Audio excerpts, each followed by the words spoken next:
So coming up this weekend is going to be another event in the UFC Apex, headlined by the two heavyweights Marcin Tybura and Sergey Spivac as they rematch from their first fight, which took place in 2020. Overall, it very much is an Apex card, as you can kind of imagine by the main event, but I think that there is still a lot of potential for finishes and also exciting fights. It should be a pretty good one. There's quite a few fighters making their debut as well, which can make things very interesting. I am uploading this one pretty early as I finished my tape study a day earlier than usual, so why not get into it as everything is fresh on my mind. Barlow is fighting against Nikolay Veretennikov, who is going to be making his UFC debut on relatively short notice. I do believe that this fight was announced maybe like a week ago, maybe a week and a half ago. Barlow did have an original opponent, which has now been rescheduled, of course, to Veretennikov. Veretennikov is probably most known to a lot of fans as being the guy that did give Michael Morales a pretty competitive fight on the Contender Series. Now, is it good being known for a loss? Not necessarily, but since then he has been on a pretty decent finish streak and has found a lot of success over at United Fighting League, and those fights can be easily found on YouTube, which is very good, so shout out to that promotion. Nikolay Veretennikov, I feel like in this one here is going to kind of feed into the game of Barlow, and what I mean by that is that he can start somewhat slow. He's got absolutely massive power, and he's a massive guy for the weight class, but he does start somewhat slow and then really starts to pick up his shots, and then once he gets comfortable, then he will start landing high volume and start landing the big shots. He can wrestle, and he didn't really wrestle in his most recent fight against Ashley Reese, but he did a lot against his opponent Luis Eniguez, where he did go for clinches and then got takedowns as well throughout the fight before getting the finish in the second round. Barlow, I was very impressed by going back and watching tape on him, because he is also a massive welterweight. Both of these guys are very big, but I was also more so impressed by the size and speed of Barlow. Barlow is very fast. If you watch his fight against Josh Quinlan, he was always in and out. Josh Quinlan couldn't land on him, and the commentators did kind of keep saying that he does keep his chin very high, but at the same time, he does still have great movement to kind of make up for that potential lack of defense there, but it hasn't really hurt him too much. He had a very quick scrap with Raheem Forrest where he did land the KO blow, finished off Josh Quinlan as well towards the end of their fight, but for the most part was winning it on the feet. I think this is a banger, and at a massive underdog price, I believe you can get Veretennikov. I think there probably will still be some people jumping on that at plus 230, but I do like Barlow on this one here. He is a very fast guy. I think he is going to have the reach advantage, which, well, he is. And I do think that he's going to be able to land more on Veretennikov. But Veretennikov, one thing that he's very good at, and this is something he's done in every single one of his fights, is closing off the cage. He will maintain that inside of the octagon and make his opponents move around. And that's what he did against Ashley Reese. Caught Ashley Reese up against the cage. The commentators were saying it could have been an early stoppage, but I don't think it was too bad. Veretennikov, he's got an opportunity to maybe go out there and get a big upset, but I do think Barlow should be able to win this one. It will be interesting, though, seeing Barlow having to deal with someone that potentially could wrestle him in Veretennikov, because Veretennikov does have wrestling. He doesn't always use it, but it would be interesting to see that, as Quinlan didn't really wrestle. I don't think he actually shot for a single takedown, and then Raheem Forrest, who is a wrestler, just decided to scrap it out with him on the feet. I am going to pick Barlow to win by KO, and he is a pretty sizable favourite. And now we have a pretty close matchup in terms of odds and also in terms of competitiveness in the matchup, because I'm very, very not so confident in this prediction. It is Charalampos Grigoriou fighting against Toshiomi Kazama, and as soon as this fight was actually announced, I thought to myself that I was going to pick Toshiomi Kazama to win it. And then I watched the tape, and to be fair, I actually started the tape study on the Charalampos side, and he didn't look very good against Chad Anheliger in my opinion, and actually that fight really kind of made me wonder how he did manage to knock out Cameron Smotherman, because I was very confident in Cameron Smotherman in that matchup. Charalampos Grigoriou is okay on the feet, but I don't think that he is that great. Like, the way that he fights is kind of odd. He does have his chin very low, but his shoulders are pretty high and his hands are very high, and just kind of very awkward sort of striking style. He is very big for the weight class. I do think he is going to have a size advantage in this one here, but I guess where he does find a lot of success is with the wrestling. I had kind of a false memory of the Chad Anheliger fight, because I actually thought that Chad Anheliger managed to win it by out-wrestling Grigoriou, but that's actually not really the case. Grigoriou actually landed 4 out of 5 takedowns that he attempted on Chad Anheliger, but he did gas out a little bit in the process of doing that, especially in that second and third round, and Angelique was able to just kind of land more damage throughout the fight and actually had a pretty good performance for himself. Unfortunately for him though, Chad Angelique really isn't the best fighter at 135 pounds, and that loss probably won't age too well for him. But I go over to the Toshiomi Kazama side, and I'm going to put my hand up and say it, this was a really bad pick, but I did actually pick him to defeat Garrett Armfield, and to be fair, Garrett Armfield in that matchup just boxed up Kazama. It was a very tough rewatch because he just beat up Kazama for all 4 minutes. Kazama shot for a couple takedowns, didn't get them, and then he got knocked out as well just a year and a half ago against Rinya Nakamura too, in a fight which I guess he did hurt Nakamura at one point, but the fight didn't last long, he got knocked out. Before that though, I think this is actually a pretty good showcase of what Toshiomi Kazama is good at against his fight against Kiramawali Maimatahiti, where he does outgrapple him. The problem is though, he goes 2 for 14 on takedowns, and that's just terrible takedown accuracy against a guy, in my opinion, that is actually smaller than Grigoriou and probably has worse wrestling defense than Grigoriou as well. And in moments in that fight, and you can actually see it within the first 30 seconds of the fight, Kiramawali in some takedown defense moments just kind of throws Toshiomi Kazama around. Like, he defends the takedown and then just grabs his shoulders and just pushes him. So that kind of tells you that maybe Toshiomi Kazama isn't really the strongest guy for the weight class, and Kiramawali is not a big guy for 135 either, and he was able to kind of bully him with the takedown defense and the wrestling in moments. But when he does get on top, this is Toshiomi Kazama, he does have incredible grappling. He is a very good grappler. He does have a judo background from when he was a child. And if I'm not mistaken, I think he has represented Japan. And if he hasn't done that, I think he's competed at the national level in Japan in judo. He's a very good judoka, but I just don't know if he's going to be able to take down Charalampos Grigoriou. It's one of those matchups as well where I actually still don't really believe that Grigoriou is a very good striker. He was getting beaten up by Chad Angelique, even though in moments he did land some big shots in round 1. My pick has swapped as well. As I did say, my initial pick was going to be Kazama, but after watching the tape and just seeing Kiramawali Maimatahiti able to defend those takedowns so easily, I think that Charalampos should be able to do the same. Do I think he can knock out Kazama? I mean, there is potential there since he's been knocked out before, and he has been actually knocked out by a lesser opponent as well before the Road to UFC tournament. I do worry, though, if the fight does get to the ground. Kazama truly is a very, very solid grappler, but I'm going to go with Grigoriou. He is a slight favourite in the matchup. I believe he's minus 190, a little bit wider than I thought. I wanted to pick Kazama, but after really looking into it, I am going to go with Grigoriou, but I just cannot recommend placing money on this fight. I think you're going to have to stay away. And now we move on to Stephanie Luciano rematching against Talita Alencar. I mean, the first fight was interesting, and I feel like the best tape study you can actually probably do for this fight is watching the first fight, because I feel like out of the two, the one that can actually make the most adjustments to win the matchup is Stephanie Luciano, and that is why I am going to pick her in this matchup. In the first fight, the way that it really goes is in the first and second round, Talita Alencar was able to find takedowns, was able to find control, was able to find some success with the grappling, but in the third round, she really gassed out, and Luciano just took over, but wasn't able to find the finish, which was very surprising. If you watch that third round, Alencar really could have been finished by anything, because she was gassed, beyond gassed. But then you go out there, and Alencar then makes her UFC debut after still getting a contract anyway, and it comes down to the third round, in my opinion. I think Alencar won the second round, and Ryan Amanda won the first round, and I just still don't really understand how the judges gave Alencar that third round, but I guess Amanda just didn't really do enough, but it was iffy. Alencar in that matchup against Amanda struck for the most of the fight, which is very odd, and I actually think that if she does that against Luciano, she's going to lose, because Luciano in their first fight on the Contender Series showed that she is the much better striker out of the two. What Alencar is very good at, though, is just the fact that she is a very talented grappler. I believe she has got international level pedigree in pure BJJ, but she just doesn't really have the takedowns to be able to get the fight down to the ground at the end of the day. I mean, she's competed at the World Champs. That's how good she is as a grappler.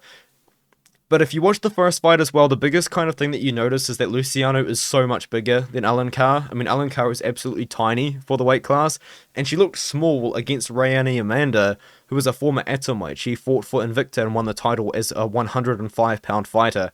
So there's going to be a massive size difference out of the two, a massive striking difference out of the two.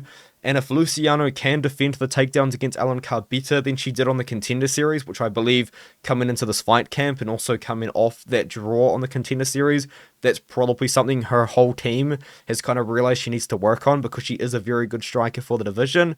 I do think that she can beat Alencar, and that is an underdog pick. I believe Luciano is a slight underdog. I mean, she did technically lose. Well, she did. She lost 2 rounds in the first fight, but I think out of the 2, she is the one that can actually make the most improvement. But she's not. She's actually the favorite at -145, -150.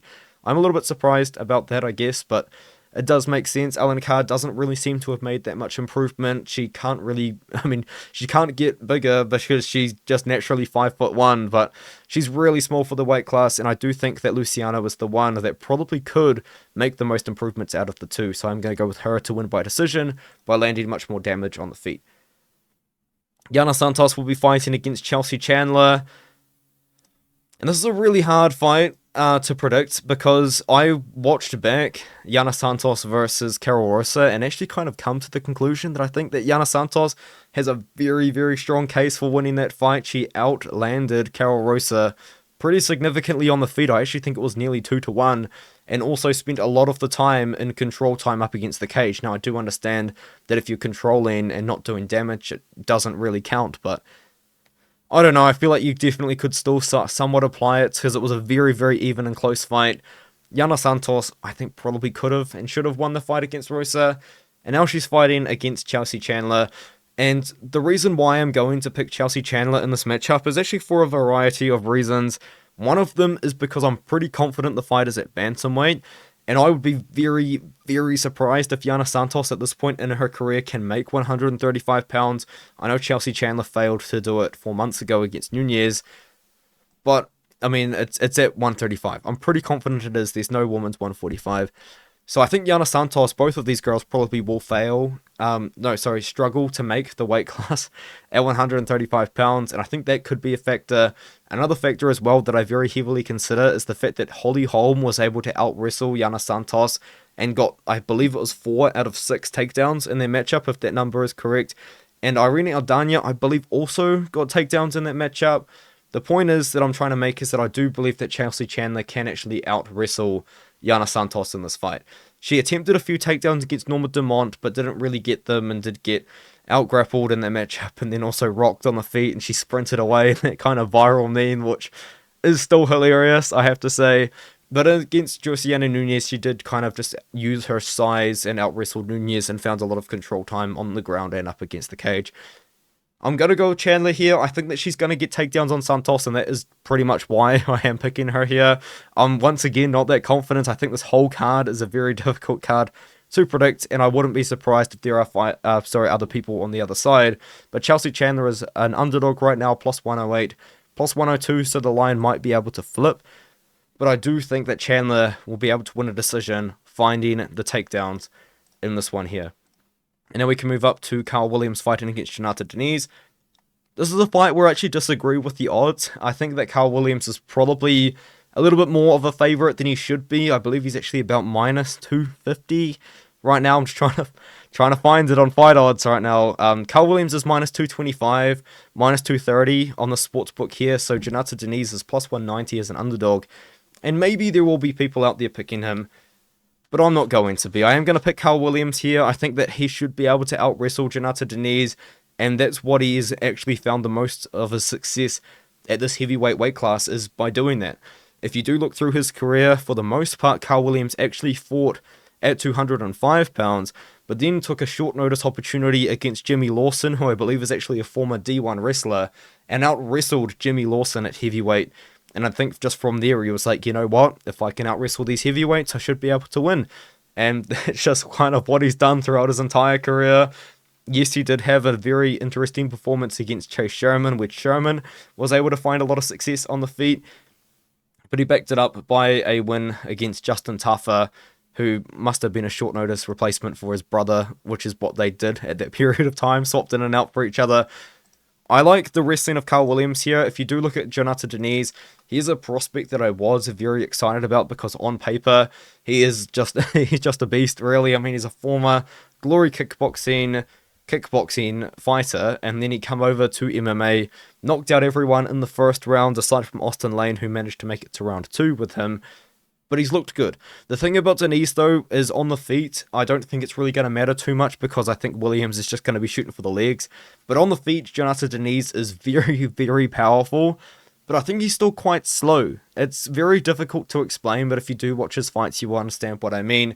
He's got a lot of power, and even being a very talented striker like he still is a very slow fighter, and I feel like maybe some of the best strikers, and I'm talking like guys like Tom Aspinall, will be able to kind of just maneuver around him. I think if the fight takes place on the feet, in a purely striking matchup, Diniz wins, but I can't really look past the fact that Karl Williams will look to wrestle, and he will, because he's gone for many takedowns before in the past. Yes, Lucas Bursky found success against him on the feet, so did Chase Sherman, but I think for the most part we are just going to see Karl Williams go out there and get takedown after takedown after takedown, and I think he's going to wrestle his way to a decision win in this very dangerous matchup for him. And now we have Karol Rosa fighting against Penny Kianzad. And this is just a fight which I'm pretty sure I'm going to get wrong either way. Karol Rosa, as I did say, she did get that win over Yana Santos, which really could have gone the other way because she was out-grappled in the clinch. She was controlled in the clinch a lot by Yana Santos and was outlanded on the feet.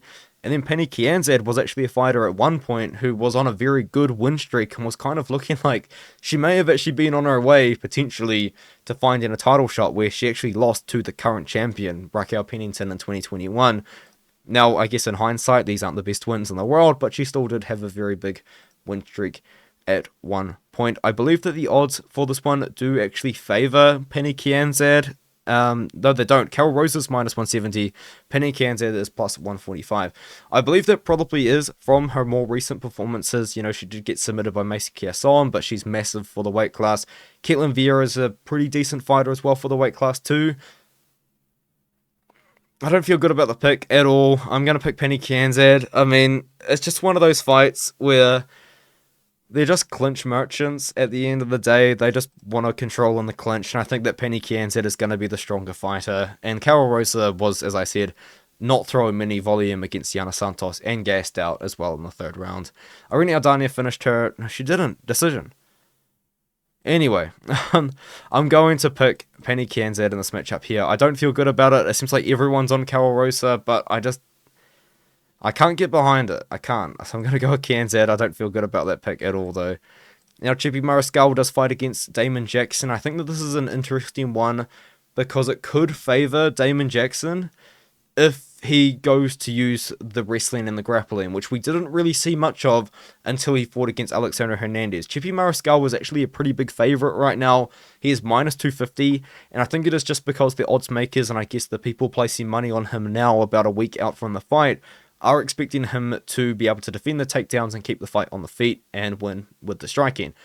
Damon Jackson is a very good grappler. That is actually how he has won the majority of his fights, is, well, not only by submission, but by using his grappling. I feel like the biggest problem that Damon Jackson actually ever run into was beating Pat Sabatini by knockout in about a minute's time.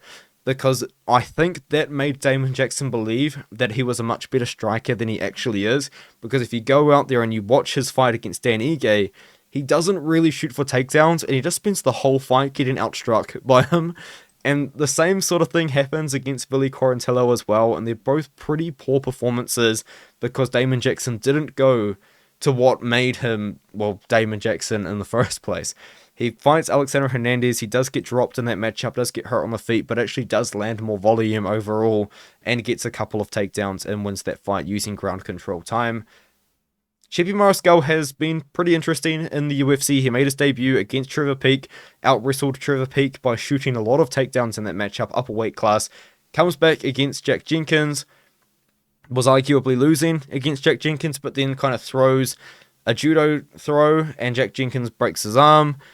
And then he goes out there against Morgan Charrier, and although it was a split decision, Chepe Mariscal won that fight. Charrier just didn't land anywhere near as much volume as Chepe did. Chepe is going to go out there potentially and shoot for takedowns, but I do believe in this matchup he is the better striker, and he should be able to defend them. Chepe was actually once on the American kickboxing national team. I don't know if he's still doing that now that he's a UFC fighter, but he is a guy that does have very good striking, and he has showcased that so far in the UFC. He also does have very good grappling.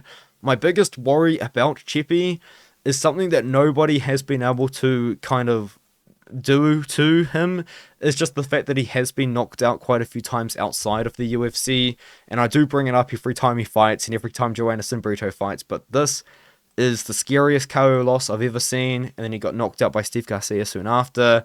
It does worry me a little bit, just the fact that it has happened before, but I don't think that Damon Jackson is going to go out there and knock out Chepe like he managed to do against Pat Sabatini. I think it's a matchup where Chepe is going to land more damage. Maybe Damon Jackson gets some takedowns and some control, but I do believe that Chepe is going to land more strikes and land the more damaging strikes in the matchup over the 3 rounds, which is why I am going to side with him. Now, Allan Nascimento will be fighting against Jafel Filho, and this is a big-time return for Allan Nascimento, who is one of the fighters at flyweight that I'm very excited about, and if he was more active, it probably would be in the rankings right now. I do believe he's not in the rankings, but he very much could be by the end of, well, I guess maybe just within the next 6 months or so, we could see Allan Nascimento in the rankings if he can fight a couple of times. The thing about Allan Nascimento is that he is absolutely massive for the weight class. He is huge. He absolutely towered over Carlos Hernandez and Jake Hadley when they fought against each other. And in that matchup, Allan Nascimento was able to control Jake Hadley on the ground. And he did the same thing against Carlos Hernandez, but was able to find a submission relatively quickly. I think that in this one here against Jafel Filho, he is going to probably have to deal with one of the better pure grapplers he has had to fight in his career, and also just very much recently, because Filho, of course, is well known for getting Mikhaev in that leg lock attempt, and I believe also a couple of other very difficult submissions that Mikhaev did have to work his way out of. He then returned against Daniel Barros, and I actually picked Daniel Barros in that fight after the Mikhaev fight, and I almost looked smart. But unfortunately, after Daniel Barros actually knocked down Jafel Filho and found a lot of success against him on the feet, Filho was able to find an arm triangle choke. And that was a tough one for me to accept, I'll be honest, because I really liked Barros as an underdog that night. But then he beats Ode Osborne, who is another pretty much pure striker, a pure boxer for the most part for 125. I think that Allan Nascimento is just going to be a lot bigger than him. He is a shooter box guy as well, so he does have that shooter box background, that shooter box style. He would have been training with Alves Brenner, who is of course fighting in Abu Dhabi the day after I upload this video. And I think that that's probably going to help him, having multiple people from that same gym in camp right now, and I think that Nascimento is going to be able to use that size advantage and be able to take down Jafel Filho, but use his own very good grappling to avoid submission attempts. So I'm going to pick him to win. I would be very impressed if he was able to submit Jafel Filho, but I think he's going to win. So I'm going to pick him to win by decision. At minus 200 is his money line. It looks like a lot of people are going with him too to win by decision. A submission is possible, but I'll be very impressed if it was able to happen. Now, Jarno Errens fights against Yusuf Zalal, and I am actually going to pick Yusuf Zalal in this one here, just because I trust the fact that Yusuf Zalal is going to wrestle in this fight. Now, Zalal is a fighter that, in my opinion, has improved drastically since his first run in the UFC, which actually took place at bantamweight. And in hindsight, he fought some pretty good guys. He fought against Ilia Topuria and gave Topuria a pretty tough matchup. He fought against Sungwoo Choi and did lose that one there, but that was before Sungwoo Choi just become obsessed with the left hook. And then against Sean Woodson, he shoots for a lot of takedowns and was able to get close to a split decision. And Sean Woodson is a guy now at 145 pounds who is knocking on the door of the top 15. If not, he might be ranked right now as I make the video. And then he goes out there against Damon Blackshear. He does lose the first 2 rounds, and he does manage to make it back in the 3rd round with a 10-8 round over a gassed-out Blackshear. But unfortunately for him, it just wasn't quite enough to stay in the UFC. So he goes out there, and he just goes on a rampage on the regional scene. He wins in the first round 2 times, and then wins in boxing then wins in kickboxing on the same night as well, and then in MMA on the same night. I didn't actually realize that all 3 of those fights happened on the same night, which is crazy. And that was enough for him to get that short notice call against Billy Quarantillo, which he was able to find the submission and make me look like a right idiot. And I know there were a lot of people that were actually on Zalal on an underdog that night, so very, very good for them. The reason why I can trust Yusuf Zalal to wrestle in this matchup is just because he has, in every single fight of his UFC career, went 2 for 2 on takedowns against Billy Quarantillo, actually went for quite a few offensive takedowns against him on Blackshear. I believe he shot for something like 10 takedowns against Sean Woodson. I just know he's going to wrestle, and I think that is what he needs to do to win this matchup against Jarno Errens. Jarno Errens is a pretty talented striker who was signed for the Paris card against William Gomis, and in that fight, actually, he did get a couple of takedowns, but William Gomis was able to out-wrestle him in that fight, went 3 for 5 on takedowns. And then Sung Woo Choi, if you can believe it, Sung Woo Choi took him down. So, yeah, I worry about that one. And then he beat Stephen Nguyen. I really shouldn't have picked Stephen Nguyen, but it just wasn't something that I quite saw coming at the time. But in this one, though, I'm pretty confident that Yusuf Zalal is going to wrestle Jarno Errens. We've seen Jarno Errens taken down before by, in my opinion, lesser wrestlers. And I think that is going to be Yusuf Zalal's path to victory. I think that Yusuf Zalal is going to go out there and find a very late finish on Errens. I'm talking maybe like round 3 finish. But I think that we're going to find Zalal find a submission very late on into the fight. And now we have Javid Basharat fighting against Chris Gutierrez. And what is going to be a tough one, because would you argue that this is a step up in competition again from the fight against Ayman Zahabi, which Farid Basharat lost because he had a lot of his takedowns defended and was outstruck on the feet? He's fighting against Chris Gutierrez, who was a guy that was given a very big opportunity against Frankie Edgar about a year ago, a year and 8 months ago, and he capitalized on that completely. He knocked out Frankie Edgar. It was Frankie Edgar's retirement fight, which is really sad, but he managed to knock out Frankie Edgar brutally and definitely built up his name in that way. Shot himself up into the rankings as well. Had a tough fight against Pedro Munoz in a fight which he was pressured for the most part and was taken down in moments as well.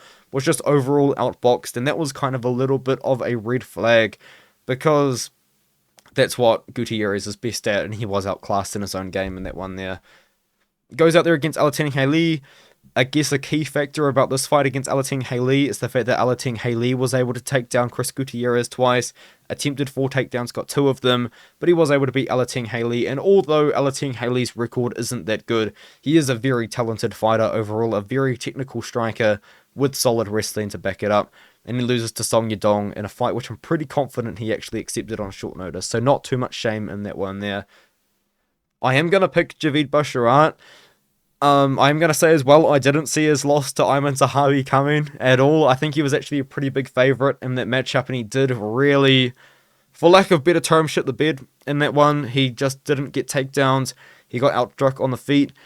I'm not really sure why, but for the most part it probably was because maybe he was just a little bit too overconfident going into that one there, and maybe he deserved it a little bit from the comments that he made against about Victor Henry when he kicked Victor Henry in the very hard in the baby makers there. But in this one against Chris Gutierrez, I actually am still going to side with Javid Basharat, even though he did have a very disappointing performance against Zahabi, and that is actually because of the Pedro Munoz fight. We saw Pedro Munoz find a lot of success by pressuring Chris Gutierrez, and that's what Javid Basharat is going to do in this matchup. He's going to stalk Gutierrez and attempt takedowns, and I feel like once you do that to Gutierrez, we have actually seen he doesn't really become the same fighter anymore. He does throw less volume, he does shell up a little bit. I think that's how Javid can find the success, is with the wrestling. He is at minus 230, minus 220, which probably is decent odds considering what he was at some points in his career. But I think we're going to see Javid find that win over Gutierrez by decision, and what should be a pretty good bounce back for him after he took his first career loss. And now in the main event, Marcin Tybura rematches against Sergey Spivac. If you didn't know the result of the first fight, it was actually Marcin Tybura won that fight, and it was actually kind of an odd fight to watch back, because I couldn't believe that Sergey Spivac didn't attempt takedowns in that one. And it was actually a fight which Marcin Tybura really needed. And he did. He got it. And the way that he got it was actually by out-wrestling Sergey Spivac in that one there. Spivac just kind of boxed with him on the feet. I don't know why, but he just boxed with him on the feet. He didn't really attempt takedowns against Tybura, and I guess it does make sense because Tybura definitely showed that he was the better wrestler in that matchup on that night, almost 4 years ago now in 2020. But now I look at the matchup and I see the more recent performances, and I like Spivac in the fight, if you disregard the gun fight, I guess. But I like Spivac in the fight, and here's the reasons why. I look at Sergey Spivac and I watch his fight against Derek Lewis. He just takes down Derek Lewis with ease, and prior to that, we'd never really seen anyone just take down and maul Derek Lewis like he did in that one there. And that was a very impressive performance. I mean, he beats the whatever blob Sakai was, and okay, goodness, they're bad. They're not good ones, are they? But the fact that he was able to just out-grapple Derek Lewis in that way definitely does kind of lead me to believe that maybe he can do it against Tybura. Did he look good against Cyril Gane? Absolutely not. He just kind of shelled up after getting beaten up a little bit. That was a pretty sad performance from him. But I go to Marcin Tybura and I look at his fight against Alexander Romanov, and this is really the more recent time that he has actually fought someone that's going to willingly go out there and attempt takedowns on him. And in that first round, Alexander Romanov was able to take down Marcin Tybura and arguably could have got a 10-8 round with just the domination that round was. And we've kind of learned now that Alexander Romanov isn't really that guy anymore. Now, I guess it was a more in-shape Romanov before Romanov got addicted to whatever it is, probably League of Legends, I don't know. But Romanov is a shell of himself now than what he was at that point. But he was able to absolutely dominate Tybura in the wrestling. And since then, he beats Ivanov, who is in the PFL now, just kind of stinking it up. And then Taito Ivasa. Yeah, but Taito Ivasa is coming back actually the week after this event. I am going with Spivac, and the reason why I am going with Spivac is because out of the two, I think that Spivac has made significantly more improvements from their first fight. And if you actually watch that first fight, Spivac has a very weird amount of success on the feet. In fact, it doesn't really make sense how much success he finds on the feet against Marcin Tybura, because Spivac just isn't a good striker. He just is just not. And another one is just the fact that Spivac didn't wrestle. It really just come down to the fact that Marcin Tybura was the only one that was willing to go into there in the clinch and shoot for the takedowns and find the takedowns, you know? And in that fight, Tybura does in the first round, kind of halfway through the first round, attempts to take down Spivac, and he gets it. Same thing happens in the second round. In the third round, he's got the back of Sergey Spivac, and Spivac was able to reverse the position and end up on top. So maybe you could just take from that first fight, actually, it's going to come down to who shoots the first takedown and ends up on top, because these boys are big boys, and their get-up game against each other probably isn't going to be that good, because they're both very heavy on top. So maybe if you can trust Marcin Tybura to wrestle more after finding that success he did in the first fight, then you could go with him. But I still do look at Sergey Spivac, and I do look at the performance against Derek Lewis, and I know it's Derek Lewis. I'm very well aware that it's Derek Lewis. But that is the thing. We really had never seen anyone do that to Derek Lewis before at the time. And this was before the fight against Jailton Almeida. You know, before in the past when Derek Lewis had getting taken down, which wasn't that often because he's got good takedown defense, he could get up, or he could defend the takedowns quite well. Spivac just ragdolled him like he was nothing.